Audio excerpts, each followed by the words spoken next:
tatta dhim tatakita dhim tadim tattam.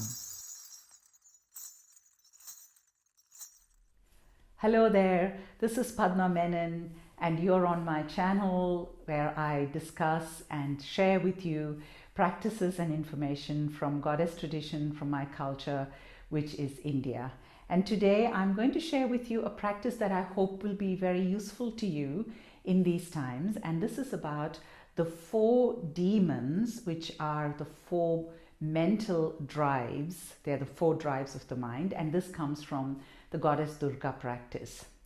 So the 4 drives of the mind refer to those very ancient behaviors of the mind. They're very ancient ways in which the mental consciousness manifests, and they are as ancient as anything else. They are as ancient as the earth, and the ancient as the divine, as ancient as goddess Durga, of course. That's why she manifested in order to deal with these behaviors or these drives of the mind. And in the goddess Durga world, there are 4 demons because it is these behaviors or manifestations of the mind that actually prevent us from being our expansive self, our divine self, if you call it, or that grounded and integrated consciousness. So the 4 demons are, one is Durdhara, demon number 1, Durdhara. And Durdhara means the habit of the mind to be totally chaotic, flailing around, unrestrained, completely in disorder. So that's Mr. Durdhara. The next demon is Durmukha, and Durmukha is, the word actually means foul language, but it's about the propensity of us to just talk and talk and talk. So words that are not grounded in the body, grounded in consciousness, tend to be empty, and they are just like foul language because they have no truth in them. They're just empty words. So that is Durmukha. The third demon is Madhu, and Madhu actually means something that is very sweet, intensely sweet, like honey. But Madhu is the sentimental, the sickly sentimentality of the mind. You know, the kind of sentimentality where we escape the ferocity of things by just going into sentiment. For example, when we say, oh, I love the earth and I love animals, but then we just live our lives every day by doing things that actually harm the animals and harm the earth. So that kind of empty, sickly sentimentality that kind of substitutes for ferocity of action. And the last demon is Kaita, and Kaita means structure, system, systems of knowledge, those systems which are based on the past, because the minute you make something into a system, it becomes something of the past. It's not alive and responsive and in the moment. So any system of knowledge that keeps us in the past, that is Kaita.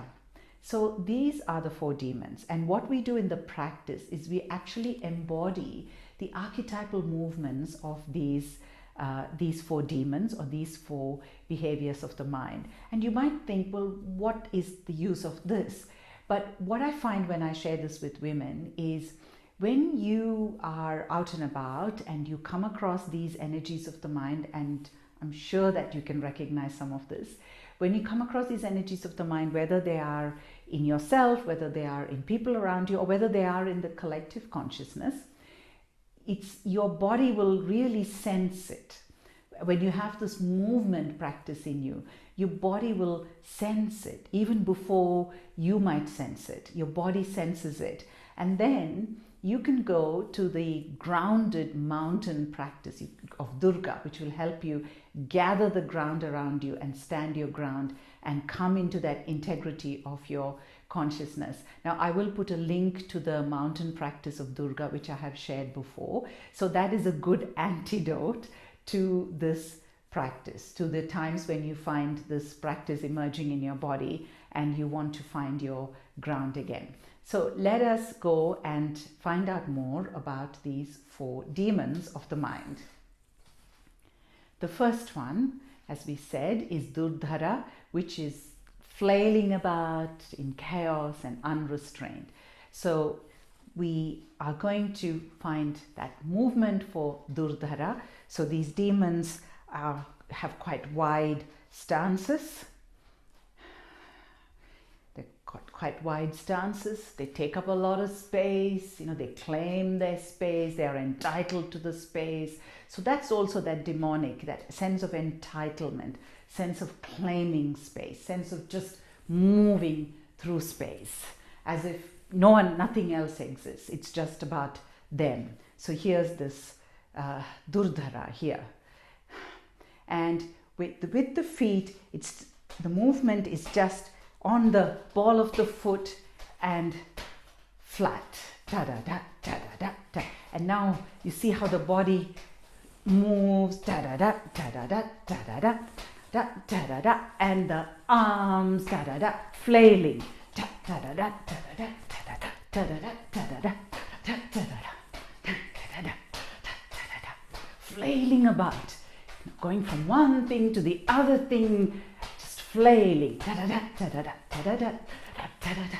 My mother used to have this this beautiful metaphor for whenever she found me flailing about like this mentally. She would say, you're just like a fish that has, washed up on the shore and is flailing about on the sands. So here's the flailing. Durmukha, words, you just pull up those words, you throw them about, and they settle down everywhere. Everything is just covered by these words. So here again, in that open stance, and so you throw out the words, da da da da da da da, and they just spread around, da da da da da da da da da da, da da da da da da da. So these movements, they are what are called ashuric movements or demonic movements. Yes, so they are again about space, about openness. So dun da da da da da da da da dun da da da da da da da da da da dun da. There it is. So Durmukha, empty words. The next is Madhu. You know how they put those sticks in the honey to take out the honey, and you put the stick and it really is sticky in the honey. So it's a bit like that. It's like you're trying to move around in honey. Okay, so the lower body here is da da da. It's like sweet, sickly.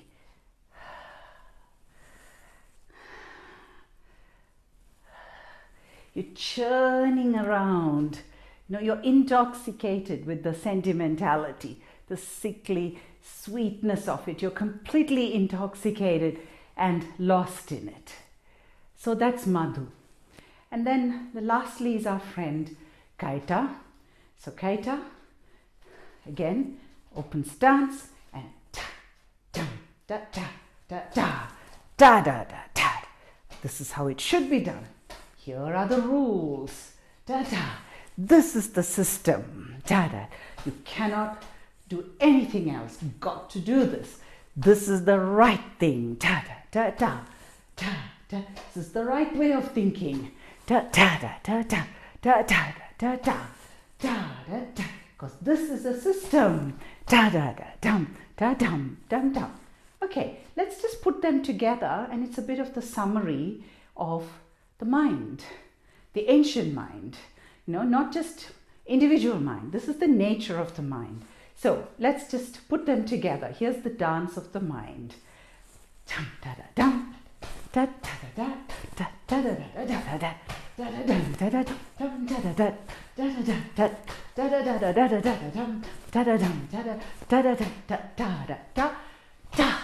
The words da da da da da da dum da da da da da da da da da dum da da da da da da da da da da dum, and swirling around, swirling around, and so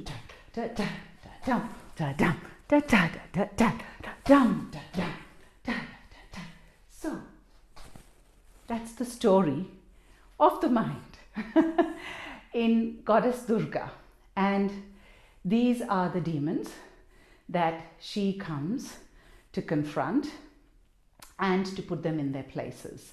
You know, when we talk about destruction, it's not the destruction of the mind. It is to put these energies in their place.